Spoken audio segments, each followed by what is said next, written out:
तो स्टार्ट करते हैं। फर्स्ट क्वेश्चन, अब देखो क्या दे रखा है। There are 6 children A B C D E and F, they study in 6 different cities. उनकी सिटी दे रखी है दिल्ली, इंदौर, जबलपुर, कोयम्बटूर, देहरादून, चंडीगढ़। ठीक है, ये ऑर्डर में नहीं है। ऑर्डर में एज इन ए का दिल्ली है ऐसा नहीं है, रेंडमाइज्ड ऑर्डर होता है ये। They are studying in class 5 6 7 8 9 and 10, again not in same order. और उनके सब्जेक्ट्स दे रखे हैं physics, chemistry, math, bio, Hindi, English. ये सारी इंफॉर्मेशन है। उसके बाद कुछ और इंफॉर्मेशन दी गई है हमें। The one studying in Dehradun is in 8th class and does not like Hindi or chemistry. A's favorite subject is physics and he stays in Indore. Biology and English are only taught in class 9th and 10th, one in each class, not necessarily in the same order. F is a child studying in 7th in Jabalpur. D ka favorite subject is English. Hindi's favorite subject of child studying in class 6 in Coimbatore.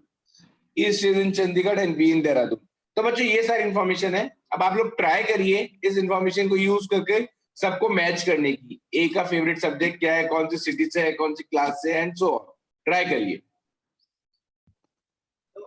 क्या होता है, सबसे पहले तो अपन ने एक table बना ली ना। अब इस टेबल में सबसे पहले क्या फिल करोगे इंपॉर्टेंट होता है। सबसे पहले हमको एक ऐसी चीज फिल करनी चाहिए जिससे से ज्यादा इंफॉर्मेशन को आप लिंक कर सको। हमें जो इंफॉर्मेशन दे रखी है वो क्या क्या दे रखी है बच्चों?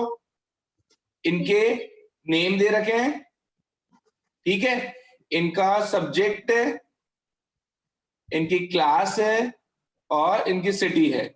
ये 4 इंफॉर्मेशन है। अब जो सबसे पहला कॉलम फिल कर रहे हो ना, वो थोड़ा समझ के करना चाहिए कि क्या फिल करें। हमें एक ऐसी इंफॉर्मेशन फिल करनी चाहिए जिससे हम ज्यादा से ज्यादा चीजों को लिंक कर सके। ठीक है, तो आई थिंक सबसे पहले अपन को नेम फिल कर देना चाहिए, क्योंकि नेम से रिलेटेड काफी इंफॉर्मेशन दे रखी है ना। तो सबसे पहला कॉलम अपन ने बना दिया नेम का। अब नेम क्या है? A B C D E and F. ठीक है बच्चों, यहां तक कोई डाउट? No sir. है ना? No sir. अब अपन बनाते हैं एक कॉलम सिटी का, एक हो जाएगा उनका क्लास हो जाएगी, एक उनका सब्जेक्ट हो जाएगा। ठीक है, यही बनेंगे कॉलम ना। अब देखो जैसे जैसे इंफॉर्मेशन मिले उसको यूज करने की कोशिश करते हैं। The one studying in Dehradun is in 8th class और उसको हिंदी और केमिस्ट्री पसंद नहीं है। अब बच्चों क्या मैं लिंक कर सकता हूँ अभी कौन है देहरादून से, कौन होगा 8th क्लास में? तो अभी हम क्या करते हैं, इस इंफॉर्मेशन को यहाँ लिख लेते हैं कि देहरादून वाला जो है इज इन 8th क्लास और उसको हिंदी और केमिस्ट्री पसंद नहीं है। मैंने इस तरह से नोट कर लिया और यहाँ कट कर दिया क्योंकि ये पसंद नहीं है ना, इसलिए। कोई डाउट यहाँ तक?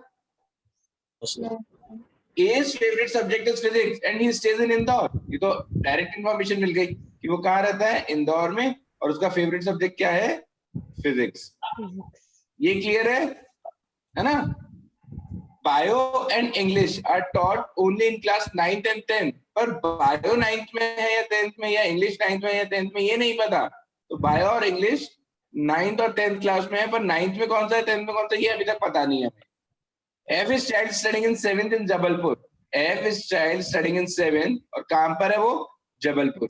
इसको डायरेक्ट इंफॉर्मेशन कहते हैं बच्चों, जो डायरेक्ट फिल हो जाती है ना, वो डायरेक्ट इंफॉर्मेशन है अपने लिए। D is favorite subject is English। D का फेवरेट सब्जेक्ट है English. Hindi is favorite subject of child studying in 6th in Coimbatore. Hindi किसका फेवरेट सब्जेक्ट है? जो कोयम्बटूर में है, 6th क्लास में है, उसका फेवरेट सब्जेक्ट हिंदी। ई स्टेज इन चंडीगढ़। ई की सिटी पता चढ़ गई, चंडीगढ़ है। And be in Dehradun. तो बच्चों ये इस तरह से हमने डायरेक्ट इंफॉर्मेशन सारी फिल कर ली। जो भी डायरेक्ट इंफॉर्मेशन थी वो हम फिल कर चुके हैं। अब हमें लॉजिकली सोचना होगा कि बाकी जगह कैसे फिल की जाए। तो सबसे पहले क्या किया करो आप लोग, जो इंफॉर्मेशन गिवन है ना उन पे आ जाया करो। देहरादून, अब क्या मैं देहरादून को यूज कर सकता हूँ बच्चों? Yes sir. देहरादून वाली इंफॉर्मेशन को अब यूज किया जा सकता है? Yes sir. क्योंकि हमें पता चल चुका है देहरादून में तो बी रहता है, राइट? तो जो भी देहरादून से था वो 8th क्लास में था, तो क्या 8th क्लास में है बी? Yes sir. और उसको हिंदी और केमिस्ट्री पसंद नहीं है, तो मैं लिख लेता हूँ कि हिंदी तो नहीं आ सकता और केमिस्ट्री भी नहीं आ सकता। इसको लिख के कट कर दिया मैंने। तो इस तरह मैंने ये वाली इंफॉर्मेशन पूरी यूज कर दी। फिर है कि बायो और इंग्लिश 9th और 10th क्लास में होगी, तो यहाँ पर इंग्लिश आ गया, तो ये क्लास 9th या 10th है, ये तो मेरे को पता चल गया, और कोई सी नहीं हो सकती क्लास 9th या 10th में से ये एक होगी। ठीक है, अब ये वाली इंफॉर्मेशन पे आओ। कोयम्बटूर क्लासिक्स और हिंदी, मेरे को 3 कॉलम कॉन्जिक्यूटिवली खाली चाहिए। ए में कोयम्बटूर नहीं आ सकता, बी में कोयम्बटूर नहीं आ सकता, ई एफ में नहीं आ सकता, केवल सी और डी ऑप्शन है। पर डी भी नहीं हो सकता क्योंकि डी के पास तो इंग्लिश है और इसका सब्जेक्ट हिंदी है। तो क्या मैं कह दूं कि ये जो इन्फॉर्मेशन है ये केवल और केवल कहां पर यूज कर सकते हैं? सी। सी में। Yes, sir. यहाँ हिंदी। अब बच्चों को एक बात बताओ, अभी तक ये भी अपन ने यूज कर दी इंफॉर्मेशन, केवल एक बच्ची यूज नहीं कर पाया, बायो और इंग्लिश 9th और 10th होगी। क्या यहाँ पर 9 10 आ सकता है? एक 10 आ सकता है क्या? Sir. नहीं, क्योंकि सब्जेक्ट है। तो 9th यहाँ पर भी नहीं आ सकता, यहाँ पर भी नहीं आ सकता, सी में भी, डी में पहले ही फिल कर दिया, एफ में नहीं आ सकता। तो क्या दूसरा 9 10 यही आएगा? Yes sir no? Yes, sir. और 9 10 यहाँ आएगा तो 9 10 में एक में इंग्लिश था, एक में बायो था, तो यहाँ पे बायो हो जाएगा। फिर Yes, sir. सिटी 6 में से 5 फिल कर चुके हैं, कौन सी सिटी बची है? आई थिंक इज दिल्ली, है ना? तो फिर दिल्ली आएगा, यहाँ पर कोई ऑप्शन ही नहीं है। अब क्लास की बात करें तो 5 से लेकर 10 तक क्लासेस थी, उसमें इन दोनों में कंफ्यूजन है 9 और 10 किसका होगा, पर मेरे हिसाब से 5 के लिए तो फिर यही ऑप्शन बचा, यस सर। राइट। सब्जेक्ट्स की बात करते हैं, केमिस्ट्री की बात करो, केमिस्ट्री के बाद 2 ऑप्शन थे पर यहाँ पे अपन ने मना कर रखा है, तो केमिस्ट्री तो फिर यही आएगा, और फिर केमिस्ट्री यहाँ रख दिया तो एक ही सब्जेक्ट बचा है, आई थिंक इज मैथ्स। तो ऐसा करते ही बच्चों ये अपना कंप्लीट हो गया। अब ये बहुत डिफिकल्ट था या ऐसा था? तो ऐसा कुछ भी नहीं था, बहुत इजी सा सेट था, बहुत इजीली हो भी गया। ठीक है, बस जो कंफ्यूजन चल रहा है वो 9th और 10th का चल रहा है कि 9th 10th में से जो आपका कौन सा दिल्ली वाले के पास आएगा, कौन सा चंडीगढ़ वाले के पास आएगा, वो अभी कंफ्यूजन है, राइट। तो कोई बात नहीं है, अपन क्वेश्चंस पे आते हैं। Child studying is 9th in which standard? 9th में। अभी बता सकते कौन से स्टैंडर्ड में? Child studying in 9th standard, कौन सी सिटी में? अब जब 9th वाले का कंफर्म ही नहीं है तो सिटी बता सकते हैं क्या? No sir. नहीं बता सकते, तो answer is D. Insufficient data. Physics जिसको पसंद है वो कौन सी क्लास में है? फिजिक्स 5th क्लास, तो answer is 5th class. Subject, city और क्लास का कौन सा कॉम्बिनेशन इनकरेक्ट है? F chemistry Jabalpur 7, F chemistry Jabalpur 7, A physics Indore 8, A physics Indore, पर क्लास 8 नहीं है, क्लास 5th है, तो ये गलत हो गया। क्या कह दो ये सी ऑप्शन आंसर है? Yes, sir. The child who likes to study bio is in which city? Bio, bio वाला देखो, बायो वाले की क्लास हम नहीं बता सकते हैं कौन सी क्लास है, 9 या 10 में से कोई है, पर सिटी तो डेफिनेटली चंडीगढ़ ही है, तो आंसर इज चंडीगढ़। दिल्ली वाले को कौन से सब्जेक्ट पसंद है? दिल्ली वाले को पसंद है इंग्लिश, तो आंसर्स आर डी सी सी ए सी। ठीक है,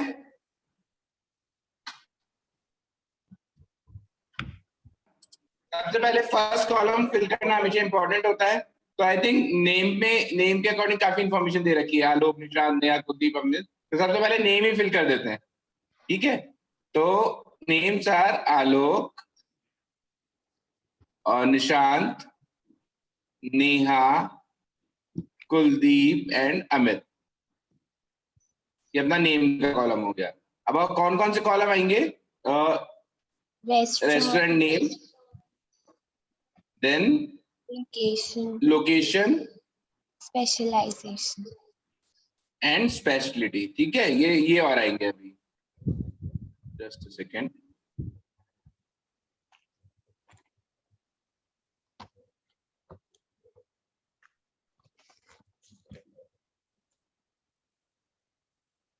ठीक है, अब देखिए बच्चों क्या क्या इंफॉर्मेशन है, कौन सी डायरेक्ट इंफॉर्मेशन है, कहां से अपन इंफॉर्मेशन यूज कर सकते हैं, एक बार कोशिश करते हैं करने की। बस आलोक gave a treat of continental at Vasant Vihar, ये तो डायरेक्ट इंफॉर्मेशन है। आलोक ने किसकी स्पेशलिटी थी उस रेस्टोरेंट की? कॉन्टिनेंटल, और कहां पर दी? वसंत विहार। वसंत विहार पे। ठीक है, वसंत विहार तो जगह का नाम है, right. The restaurant that Neha treated at is neither treated at Rajpur Road not at Ballupur. जो नेहा ने जहाँ ट्रीट दी थी ना बच्चों, वो राजपुर रोड नहीं था और वो बल्लुपुर भी नहीं था. तो इनको कट कर देते हैं लिख के. And does not specialize in either South Indian और Chinese. और उनकी स्पेशलिटी जो थी वो ना तो साउथ इंडियन थी और ना ही चाइनीज थी. ठीक है. Amit gave a treat of Mughlai at Chakrata. Chakrata is name of restaurant, I think, right? Yes, sir. Not name of restaurant. ये लोकेशन का नाम है ना चक्राता ये का. ठीक है. और उसने चक्राता पे ट्रीट दी तो अमित ने, और किसकी ट्रीट दी? मुगलई की.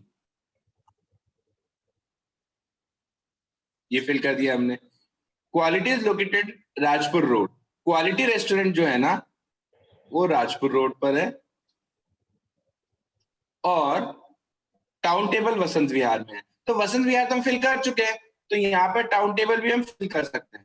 ठीक है. इसको नोट करने की नीड नहीं है. Kuldeep gave a treat at Kumar sweets. Kuldeep ने दी थी कुमार स्वीट्स पे, लोकेटेड एट बल्लुपुर. ठीक है बच्चों. अब Mezbaan is known for its Mughlai food. तो मुगलई तो फिल कर चुके हैं. इसका मतलब मुगलई वाले में किसने ट्रीट दी थी? अमित ने. मेजबान यहां पर आना चाहिए. The restaurant at Rajpur road does not specialize in specialize in South Indian. जो भी राजपुर रोड पर है ना वो साउथ इंडियन के लिए फेमस है.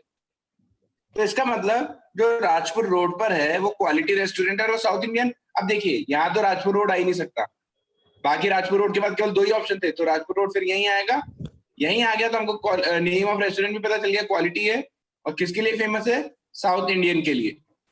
अब देखो बच्चों, रेस्टोरेंट में केवल एक ही बचा है. कौन सा बचा है? वो मीनार. लोकेशन में केवल एक ही लोकेशन बची है एंड दैट इज घंटाघर. ठीक है. और अब देखो चाइनीज फूड के बाद दो ऑप्शन थे, उसमें से यहाँ पर अपन ने मना कर रखा है चाइनीज को. नेहा वाले उसमें मना कर रखा है, तो चाइनीज फिर यहीं आएगा. और एक आई थिंक मैक्सिकन बच गया, वो यहाँ पर आ जाएगा. समझ गया बच्चों? तो ये तो पूरा कंप्लीट हो गया अपना, right? Yes, sir. Yes sir. अब कंप्लीट हो गया तो खैर आंसर आपने आ ही जाएंगे सारे. तो सबसे पहले क्वेश्चन नंबर 1 पे चलते हैं. कुमार स्वीट्स किसके लिए फेमस है? Kumar sweets is famous for Chinese. तो first answer is option B. Neha ने कहां पे ट्रीट दी थी? कौन से रेस्टोरेंट में? मीनार. Which of the following two friends give treat at restaurant starting with the same alphabet? Same alphabet से कौन से दो स्टार्ट हो रहे हैं? मीनार और मेजबान. तो यहाँ पर किन किन ने ट्रीट दी थी? Neha and Amit. Option D. Way restaurant Mexican वाला जो रेस्टोरेंट है वो कहां पर लोकेटेड है? मैक्सिकन वाला is located at Ghantaghar. Rajpur road पे किसने ट्रीट दी थी? राजपुर रोड पे ट्रीट दी थी निशांत ने. ठीक है. तो इसके आंसर्स जो आए हैं B D D B D. I hope आप सबके करेक्ट थे आंसर्स, राइट? सबसे पहला पॉइंट, फर्स्ट कॉलम में क्या फिल करना चाहिए? तो देखो यहाँ पे 5 पेरेंट्स दे रखे हैं. क्या क्या इन्फॉर्मेशन है पहले एक बार वो देख लेते हैं. 5 पेरेंट्स हैं, उनके चिल्ड्रन के नेम है, उनके स्कूल है और उनकी क्लास है. तो बच्चों वैसे जनरल को नेम यूज करना चाहिए हमेशा. या तो अपन फादर नेम यूज कर लें या चिल्ड्रन का नेम. ठीक है. तो चलो एक बार फादर नेम से स्टार्ट करके देखते हैं कैसे कर पाते हैं या नहीं कर पाते. फादर्स नेम या चिल्ड्रन का नेम, यहाँ पर उनकी क्लास लिख लेते हैं और यहाँ पर उनका स्कूल, राइट? ये इंफॉर्मेशन है केवल. अब फादर नेम कौन कौन है? 5 पेरेंट, आनंद, बनर्जी, चांद, दुआ, इलिंगोवन. तो यहाँ पे मैं लिख देता हूँ आनंद बनर्जी, या फिर पूरा ही लिख लेते हैं क्योंकि बच्चों के नेम भी सेम इनिशियल्स है ना कईयों के, इसलिए. तो आनंद बनर्जी,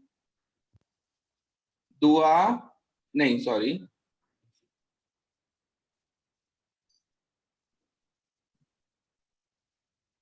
ऑर्डर में ही लिखते हैं ना. तो चांद और दुआ और इलिंगोवन. ठीक है बच्चों, यहां तक तो कोई डाउट नहीं होगा. अपन ने केवल पेरेंट फादर के नेम नोट कर लिए. अब 5 स्टूडेंट से 5 चिल्ड्रन हैं, उनके नाम है आकाश, विपिन, चंद्रा, धीरज, एलेनोर. उनकी स्कूल्स हैं Ann Mary, Blue Bird, Children's Academy, Doon Scottish और इंग्लिश स्कूल, और उनकी क्लासेस है 1 2 3 4 5। ये इंफॉर्मेशन है जिनको अपन को लिंक करना है। द एप्लीकेशन बाय मिस्टर चांद, अब देखो मिस्टर चांद अपन ने नोट किया हुआ था, तो उनकी एप्लीकेशन कौन से स्कूल के लिए थी? ब्लू बर्ड, तो डायरेक्ट हमने फिल कर दिया ब्लू बर्ड। ठीक है, direct information. Akash father is neither mister दुआ नॉर इलिंगोवन। आकाश के जो फादर थे ना, वो ना तो दुआ थे, तो मतलब आकाश यहाँ तो नहीं आ सकता, और इलिंगोवन भी नहीं थे। और आकाश की application was for class 3rd, तो मैं ये साइड में नोट कर देता हूँ कि आकाश की जो एप्लीकेशन थी वो कौन सी क्लास के लिए थी? 3rd क्लास के लिए थी। यहाँ तक कोई डाउट है बच्चों? No sir. यहाँ तक तो क्लियर है ना? कुछ भी नहीं किया अभी तक, तो डायरेक्ट जो इन्फॉर्मेशन है केवल उसी में ध्यान दे रहे हैं। The application submitted to N Mary School was for class 2nd। जो N Mary School है वहां पर 2nd क्लास के लिए और जो एप्लीकेशन आई है, बट वो चंद्रा और धीरज की नहीं है, तो मैं यहां पर लिख देता हूं कि वो चंद्रा और धीरज के लिए नहीं है, तो क्रॉस कर देते हैं, नहीं है। बिपिन्स फादर इज मिस्टर आनंद, बिपिन के फादर का नाम मिस्टर आनंद है, डायरेक्ट इंफॉर्मेशन थी, फिल कर दिया यहाँ पर Bipin. Then Mr. Dua submitted application to Doon Scottish। दुआ ये रहे 4th में ना, इनका कौन सा था school? Doon Scottish, for his child admission to class 5th। और क्लास कौन सी है? 5th, ये भी पता चल गया, डायरेक्ट इंफॉर्मेशन थी। English school will accept admission in class 1st only. English school जो है वो केवल कौन सी क्लास में एडमिशन लेगा? 1st में। Eleanor's application was submitted to children's academy. Eleanor, जो चिल्ड्रन है एलेनोर, उसकी एप्लीकेशन कौन से स्कूल के लिए? चिल्ड्रंस अकेडमी के लिए है। There was no parent child combination where the name started with the same alphabet। कोई भी पेरेंट चाइल्ड कॉम्बिनेशन नहीं है जहां पे सेम अल्फाबेट से नेम स्टार्ट होते हो। ये बहुत इंपॉर्टेंट पॉइंट है बच्चों अपने लिए।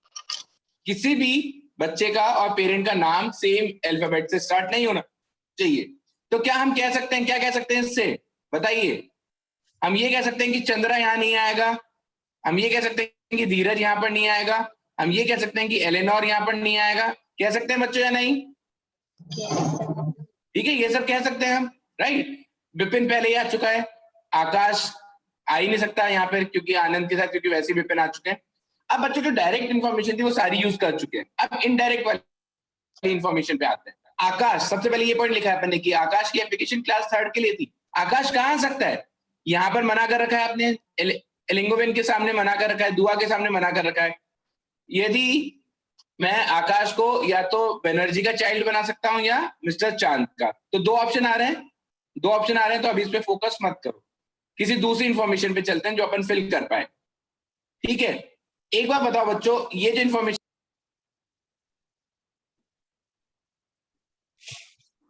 एलेनोर जिनका एडमिशन चिल्ड्रंस एकेडमी में है, तो कहां पर आ सकता है एलेनोर? यहाँ पर 5th, ये मैं 1 2 3 4 5 दे देता हूं नेम इनके। 5th में आ नहीं सकते एलेनोर, मना कर रखा है। 4th में एलेनोर आ तो सकते हैं पर चिल्ड्रंस एकेडमी स्कूल नहीं हो पाएगा, दून स्कॉटिश हो रखा है।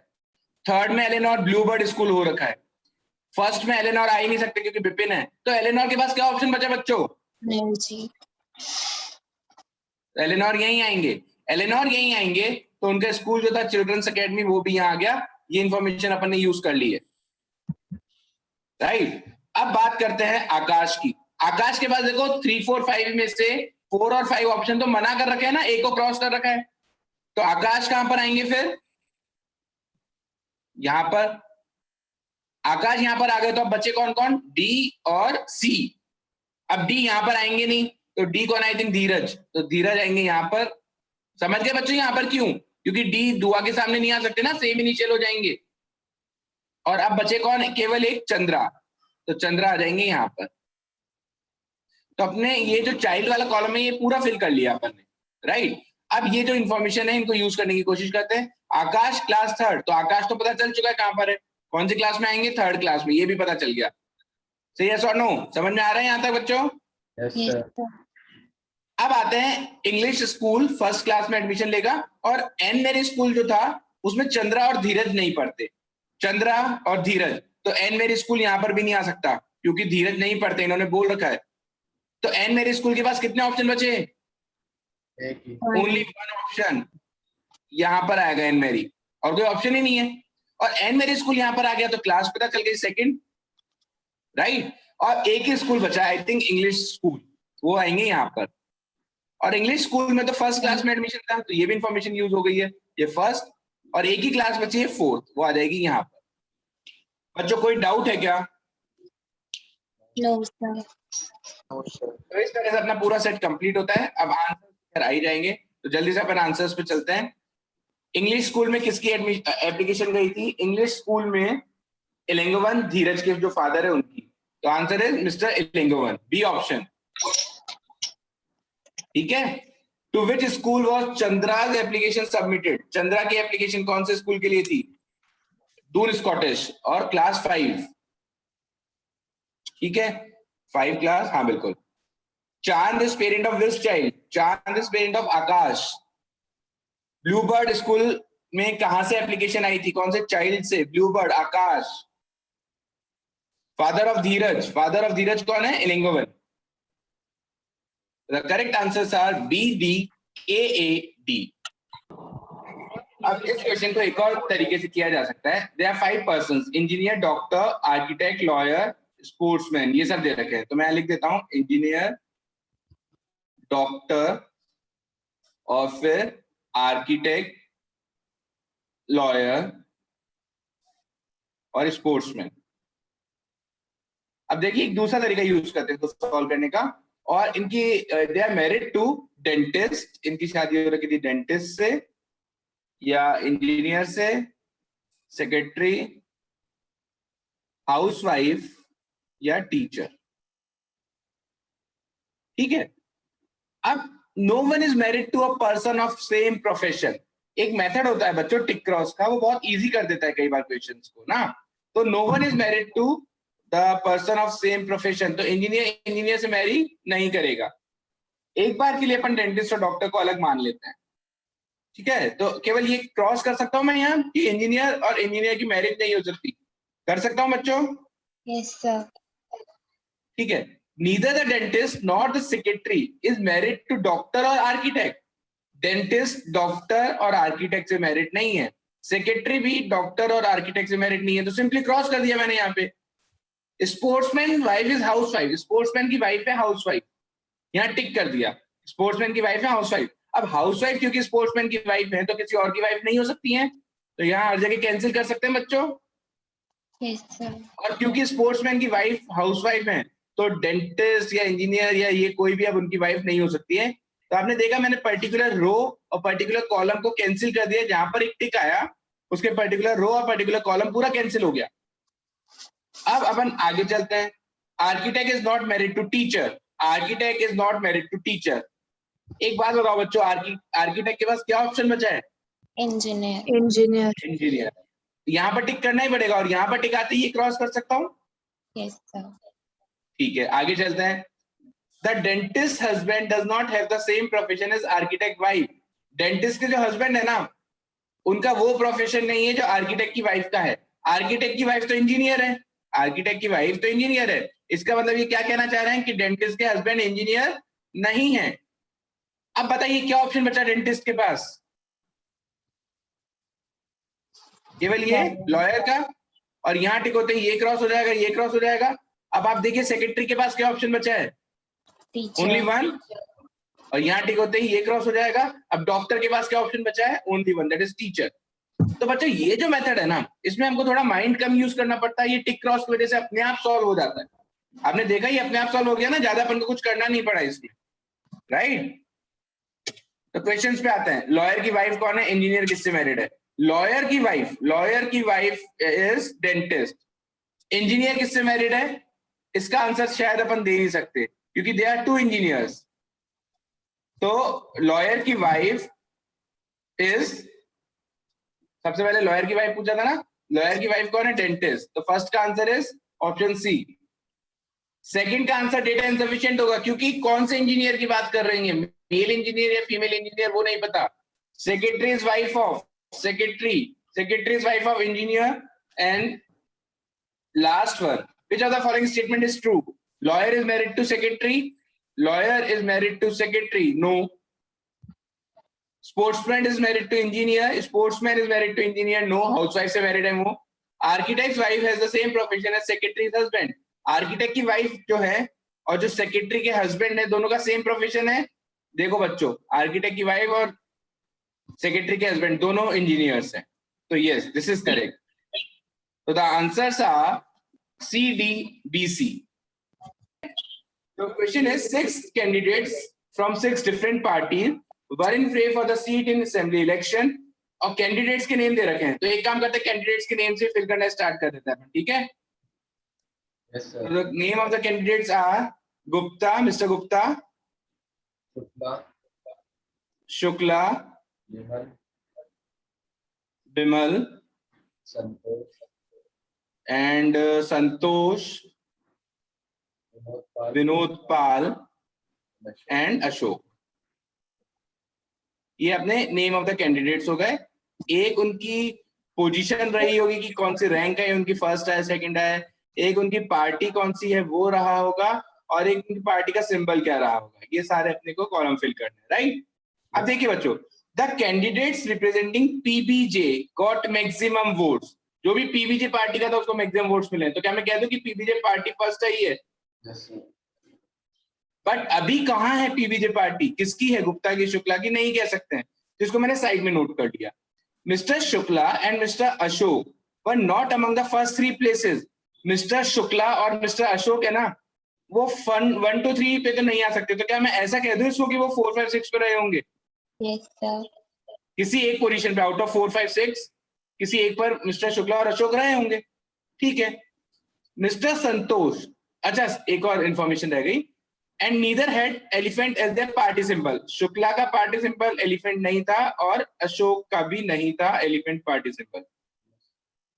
संतोष representing SBP party was placed third. Direct information, position 3, party SBP, symbol although नहीं पता चला अभी तक, कोई बात नहीं। The candidate representing the party elephant symbol finish 6। Elephant जिनका भी सिंबल था ना, एलिफेंट सिंबल, वो कौन सी पोजीशन पे आए हैं? Yes. बच्चों एक बात है, शुक्ला और अशोक का सिंबल एलिफेंट तो नहीं था, तो क्या वो 6 पे आ सकते हैं? No, sir. नहीं आ सकते ना, क्योंकि 6 पे आते तो एलिफेंट सिंबल होता, पर उनका सिंबल एलिफेंट तो नहीं है, मना कर रखा है देखो यहाँ पे। तो अब ये और पता चल गया कि इनका 4, 5 में से ही है। 4 पे कोई एक, 5 पे कोई दूसरा। समझ गए बच्चों? Yes, sir. रिप्लाई किया करो, ठीक है? द कैंडिडेट, ये वाला हो गया, ये मैंने नोट कर लिया कि जो भी एलिफेंट सिंबल है वो 6 पे आए हैं। Vinod Pal represented party with flag symbol. Vinod Pal की पार्टी का सिंबल वाज फ्लैग।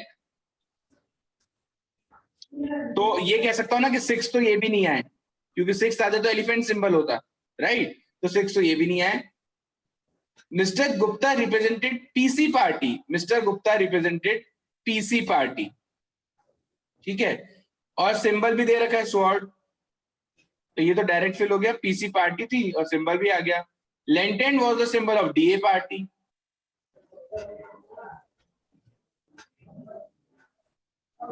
ये डीए पार्टी का सिंबल है, ठीक है? RP party got more votes than DA party, ये एक इंफॉर्मेशन है। तो बच्चों इंफॉर्मेशन तो यही मिल पाई थी, और अभी तक अपन देखेंगे तो काफी टेबल इनकम्प्लीट बची हुई है, काफी टेबल है जिसको फिल करना बचा हुआ है। कहां से स्टार्ट करें बच्चों? बच्चों पीबीजे पार्टी की फर्स्ट रैंक थी, क्या मिस्टर गुप्ता हो सकता है फर्स्ट रैंक पे? Yes, sir. No, party PC है ना बेटा, पीबीजे आई थी फर्स्ट रैंक पे। तो Yes, शुक्ला sir. हो नहीं सकते, वो 4, 5 में। विमल हो सकते हैं, संतोष हो नहीं सकते, और ये विनोद पाल भी हो सकते हैं, और अशोक हो नहीं सकते। तो पीबीजे पार्टी 2 जनों की हो सकती है, या तो विमल की या Vinod Pal. ये विनोद पाल की, ठीक है? चलो, एलिफेंट 6, ये वाली कंडीशन यूज कर सकते हैं कि 6 पार्टी कहां आ सकती है? 6 पोजीशन किसकी हो सकती है? सोचो। विमल। गुप्ता की हो सकती है 6 पोजीशन? नहीं, क्योंकि सिंबल उनका स्वॉर्ड है, जबकि सिंबल 6 वाले का क्या होना चाहिए? एलिफेंट। शुक्ला की हो नहीं सकती 6। विमल की अभी हो सकती है, उनके बारे में कुछ नहीं कह सकते। संतोष की हो नहीं सकती 6। विनोद पाल के लिए 6 मना कर रखा है। अशोक की हो नहीं सकती 6। 6 के लिए कितने ऑप्शन बचे बच्चों? ओनली 1, दैट इज विमल। और यदि ये 6 पर है तो इनका सिंबल हो गया एलिफेंट। समझ में आई है? ये अपन इंफॉर्मेशन यूज कर लिया। यहां तक कोई डाउट है तो बोल दीजिए। No, sir. और यहीं से अपना जो पीबीजे वाला कंफ्यूजन था वो भी खत्म हो गया। पीबीजे का यही तो कंफ्यूजन था कि फर्स्ट रैंक और पीबीजे पार्टी, तो एक ही ऑप्शन है जहां पे फर्स्ट रैंक और पीबीजे पार्टी लिख सकता हूँ। कहां पर? विनोद पाल, फर्स्ट रैंक और पीबीजे पार्टी। अब देखो बच्चों 4 5 में कंफ्यूजन है, 1 आ चुका, 3 आ चुका, 6 आ चुका, केवल सेकंड पोजीशन बची है, वो किसकी हो जाएगी? गुप्ता। ये सेकंड भी आ गया, ठीक है। अब बात करते हैं अपना पोजीशन, तो ऑलमोस्ट फिल है, केवल 4 5 का कंफ्यूजन है, बाकी ऑलमोस्ट खत्म है पोजीशन। पार्टी की बात करते हैं, पीबीजे पार्टी फर्स्ट रैंक, ये अपन ने यूज कर लिया, डेफिनेटली कर लिया, ये भी हटा देते हैं। Lantern was the symbol of DA party. अब डीए पार्टी कहां आ सकती है, सोचो। शुक्ला एंड देखो अब ये पार्टी जो है वो मेरे हिसाब से यहां तो आ नहीं सकती, क्योंकि इसका सिंबल एलिफेंट है ना। तो ढंग से समझिएगा बच्चों, डीए यहां तो आ नहीं सकती। तो डीए के पास दो ऑप्शन बचे, या तो फोर्थ पे आने का या फिफ्थ पे आने का। यहां समझ गए आप लोग? Yes sir. ठीक है। और डीए के वोट कम है आरपी से। अब क्या करें, कैसे करें आगे का? सर ये बताइए करते हैं। अभी ये 3 हैं सिंबल जो मैं यूज नहीं कर पाया, और ये 3 है पार्टी जिसको मैं यूज नहीं कर पाया। पोजीशन सारी फिल कर दिए मैंने, केवल मेरे को ये पता नहीं चला है कि फोर्थ पोजीशन पे कौन आएगा, फिफ्थ पे कौन और सिक्स पे कौन। देखो बच्चों, आरपी के डीए से ज्यादा वोट्स है। यदि मैं आरपी को फिफ्थ मान लूं, फिर डीए को सिक्स्थ ही मानना पड़ेगा, यस और नो? Yes sir. पर क्या डीए पार्टी 6 हो सकती है? डीए 6 नहीं हो सकती, क्योंकि 6 वाली का सिंबल क्या है? एलिफेंट। और जबकि डीए का सिंबल क्या है? लैंटर्न।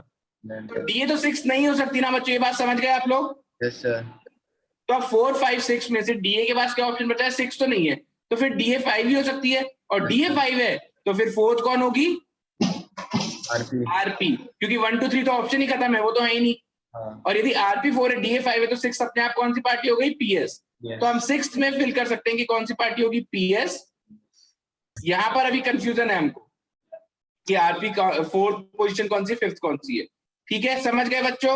Yes sir. ठीक है ना। चलो अब अपन क्वेश्चंस पे आते हैं। क्या क्वेश्चन कह रहे हैं? If mister Shukla represent the party with symbol cycle, तो लोटस किसका होगा? क्योंकि ये कंडीशनैलिटी है ना, इसलिए दूसरा मतलब ये जो इंफॉर्मेशन है इस पर्टिकुलर क्वेश्चन के लिए केवल। इन्होंने बोला if mister Shukla represent the party with symbol cycle, mister Shukla जो है ना उनकी पार्टी का सिंबल साइकिल है। अब साइकिल है तो क्या बच्चों डीए हो सकती है क्या? No sir. तो ये कौन सी होगी फिर? आरपी। आरपी। और ये आरपी होगी तो डीए ये होगी, और डीए ये होगी तो इनका सिंबल लैंटर्न होगा, और फिर एक ही सिंबल बचा लोटस, वो यहां आ जाएगा। समझ में आया? सर।